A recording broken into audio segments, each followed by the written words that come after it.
বাংলাদেশের গার্মেন্ট শিল্প সবচেয়ে বড় একটি খাত, যেখানে প্রায় 40 লক্ষ শ্রমিক কাজ করে, যার অধিকাংশ নারী। এবং এই 40 লক্ষ গার্মেন্টস শ্রমিকদের সাথে যদি আমরা 4 দিয়েও গুণ করি, তাহলে প্রায় 2,40,000।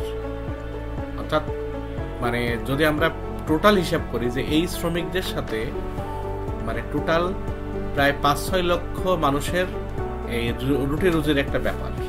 তো সেখানে আমরা দেখলাম যে বর্তমান সরকার এই শ্রমিকদের বিষয়ে একটা উদাসীনতার একটা ভাব আছে। কারণ এই বিশেষ করে 5 আগস্টের পরে আমরা যদি হিসাব করি, তাহলে পত্রপত্রিকার মাধ্যমে বা বিভিন্ন মাধ্যমে যেটা আমরা শুনছি এবং চোখে দেখছিও যে আশুলিয়া, গাজীপুর, মিরপুর এবং সাভার সবকিছু মিলাই প্রায় 60টার বেশি কারখানা বন্ধ। এই 60টা কারখানায় যদি আমরা শ্রমিক হিসাব করি, প্রায় 1 লক্ষর বেশি কারখানা মানে শ্রমিক কর্মহীন হয়ে গেছে। কোনো কারখানা বকেয়া বেতন এখন পর্যন্ত পরিশোধ করেনি, কোনো কারখানা লে অফ করা হয়েছে শ্রমিকদের আন্দোলনের কথা বলে, কোনো কারখানা শ্রমিকদের কোনো আইনানুগ পাওনা না দেওয়ার টালবাহানা করা হচ্ছে। বিভিন্ন ধরনের নাটক বা বিভিন্ন ধরনের ঘটনা আছে, এবং অতীতে এই ঘটনা এখনই না, অতীতেও এই ধরনের অনেক ঘটনা আছে যে গার্মেন্টস মালিকরা ঠিক একটা সময় পর্যন্ত তারা এই শ্রমিকদের ছাঁটায় নাটক বিভিন্ন রকম কাহিনী করে। তো এটাও এখন ঘটতেছে। যে আমরা আশা রাখি যে প্রতি বছরের বিশেষ করে ফেব্রুয়ারি মার্চ মাস থেকে একটা পিক আওয়ার শুরু হয়, আমরা দেখি যে এখন অর্ডারগুলো আসে কিনা। তাহলে যখন দেখবো যে মার্চ মাসের পরেও যদি কারখানাগুলো চালু করা সম্ভব না হয়, তাহলে বোঝা যাবে যে প্রকৃত ক্রাইসিসটা আসলে কি।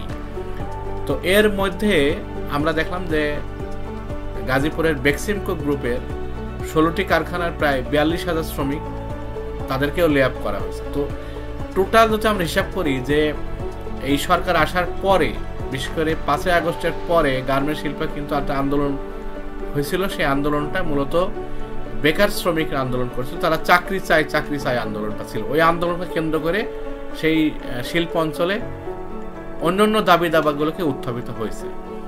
তো আমরা হিসাব করে দেখছি যে সেই শ্রমিকরা তো চাকরি পায়নি, বরং আরো লক্ষ শ্রমিক বেকার হয়ে গেছে।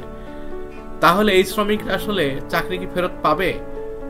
যদি না পায় তাহলে আসলে কি হবে? আপনার এখন যদি আমরা দেখি যে কারখানায় গেটে গেটে নিয়োগ না থাকলেও শ্রমিকরা চাকরির জন্য ঘুরতেছেন। একদিকে যেভাবে দ্রব্যমূল্য, ঘর ভাড়া, বাড়ি ভাড়া সবকিছু মিলাই মানুষের একটা নাভিশ্বাস পরিস্থিতি। তো এই পরিস্থিতিতে শ্রমিকদের চাকরিচ্যুতি, বেকারত্ব সব মিলে একটা গার্মেন্টস শ্রমিকরা আসলে যদি আমরা ধরি খুব একটা ভালো নেই। তো যার কারণে আমি মনে করি যে সরকার দ্রুত সময়ের ভিতরে যাতে এই বন্ধ কারখানাগুলো চালু হয় এবং শ্রমিকরা যাতে তাদের কর্মে ফেরত যেতে পারে, এবং বিদেশি অর্ডার যাতে বাংলাদেশে আসে, বায়াররা যাতে আকৃষ্ট করে, সেই বিষয়ে যথাযথ পদক্ষেপ গ্রহণ করার জন্য সরকার আসলে দ্রুত পদক্ষেপ নেওয়া উচিত। না হলে আসলে যদি এই শ্রমিকরা যদি এই শিল্প থেকে মুখ ফিরিয়ে নেয়, তারা যদি আবার গ্রামে ফিরে যায়, তাহলে আবার যদি আমাদের এই শিল্পে অর্ডার আসে, তাহলে কিন্তু এই শ্রমিকদের আবার গ্রাম থেকে তারা আসবে না, এবং বিশেষ করে তখন শ্রমিক সংকটের কারণে আসলে মালিকদের প্রোডাকশন দিয়ে সম্ভব হবে না।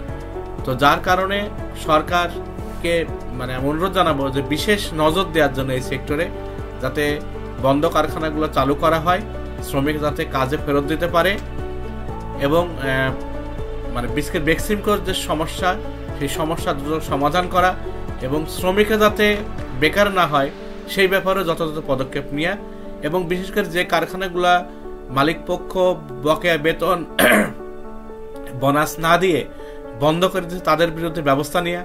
অর্থাৎ সর্বোপরি আমি মনে করি যে শ্রমিকদের এই সমস্যাগুলো দ্রুত সমাধান করা, যাতে শ্রমিকদের বিক্ষোভ কোনোভাবেই বেড়ে উঠতে না পারে, আগেই সেই সমস্যার সমাধান করা।